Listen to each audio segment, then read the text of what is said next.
పాఠశాలలో విద్యార్థులకు నాణ్యమైన భోజనం అందించాలని ఈ విషయంలో ఎలాంటి లోటుపాట్లకు తావివ్వొద్దని విద్యాశాఖ మంత్రి లోకేష్ స్పష్టం చేశారు.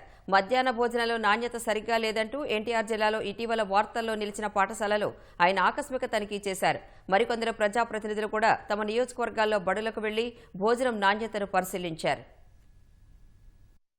ఎన్టీఆర్ జిల్లా మైలవరంలోని తారక రామానగర్ మండల పరిషత్ ఆదర్శ ప్రాథమిక పాఠశాలకు మంత్రి లోకేష్ ఆకస్మిక పర్యటనకు వెళ్లారు.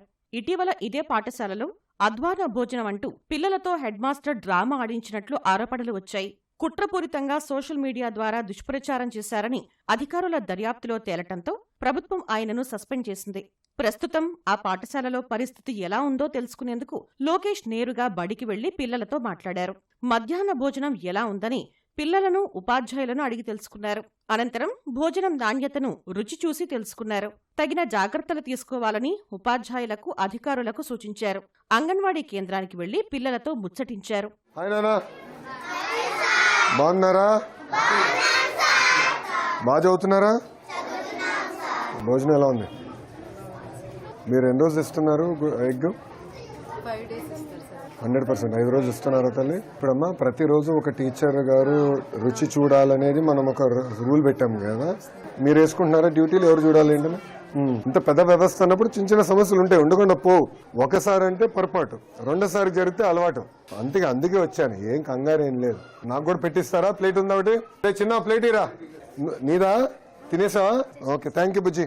నేను వేసుకుంటానమ్మా, అంత తిన్నా. పిల్లలంతా నేను తినలేనమ్మా, అందుకే. మీరు పెరిగే వయసురా, మీరు ఎంత తిన్నా పర్లా. ఏంటి భోజనం ఎలా ఉంది? రోజు ఎలా ఉంది చెప్పండి నాకు ఫీడ్బ్యాక్. క్వాలిటీ బాగుందా? ఒకవేళ భోజనం బాగాలేకపోతే ఇంటికి వెళ్ళి అమ్మ నాన్నకి చెప్తారా?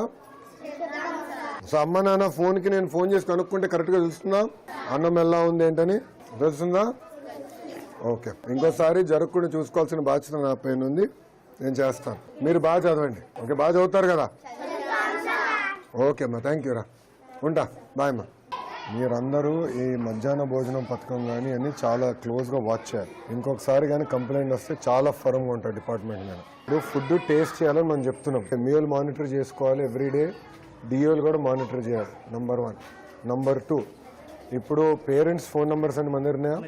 ఇంకా 5 స్టార్ట్ చేయండి. ఎండ్ ఆఫ్ ది డే ప్రతి పిల్లలు మన చిన్న ఇంట్లో కూతురులాగా కొడుకులాగా చూసుకోవాలి తప్ప వేరే రకంగా కాదు. Thank you. మీకు తూర్పుగోదావరి జిల్లా డి. ముప్పవరం గ్రామంలోని ప్రాథమికోన్నత పాఠశాల, అంగన్వాడీ కేంద్రాలను మంత్రి కందుల దుర్గేష్ ఆకస్మికంగా తనిఖీ చేశారు. మధ్యాహ్న భోజనం తయారు చేస్తున్న వంటశాలను పరిశీలించారు. కొంతసేపు విద్యార్థులతో మమేకమై ఉపాధ్యాయుల బోధనా తీరుపై ఆరా తీశారు. మధ్యాహ్న భోజనంలో అందుతున్న మెనూ వివరాలను అడిగి తెలుసుకున్నారు. విద్యార్థులకు పలు సూచనలు చేశారు. అది ఖచ్చితంగా లేకపోతే మీరు అడిగి ఏర్పాటు చేసుకోవాలి. మీకోసం ప్రభుత్వం ఇస్తున్నటువంటి మీరు ఆ మెనూ ప్రకారం ఉందో చూసుకోండి. పశ్చిమ గోదావరి జిల్లా తణుకులోని పాఠశాలను ఎమ్మెల్యే ఆరిమిల్లి రాధాకృష్ణ ఆకస్మికంగా తనిఖీ చేశారు. పాఠశాలలో సదుపాయాలను, పరిసరాల పరిశుభ్రతను, మధ్యాహ్న భోజనం వంటశాల, మరుగుదొడ్ల పరిస్థితిని పరిశీలించారు. శ్రీకాకుళం జిల్లా కాశీబుగ్గ జిల్లా పరిషత్ ఉన్నత పాఠశాలలో మధ్యాహ్న భోజనాలను ఎమ్మెల్యే గౌతు శిరీష పరిశీలించారు. రోజూ మెనూ ప్రకారం భోజనాలు పెడుతున్నారా లేదా అని విద్యార్థులను అడిగి తెలుసుకున్నారు. అనంతరం విద్యార్థులకు కాసేపు భోజనాలు వడ్డించారు. పిల్లలతో కలిసి భోజనం చేసి సంతృప్తి వ్యక్తం చేశారు. అంబేద్కర్ కోనసీమ జిల్లా కాట్రేనికోన ప్రభుత్వ ఉన్నత పాఠశాలలో మధ్యాహ్న భోజనాన్ని ముమ్మిడివరం ఎమ్మెల్యే దాట్ల బుచ్చిబాబు పరిశీలించారు. విద్యార్థుల అభిప్రాయాలు అడిగి తెలుసుకున్నారు.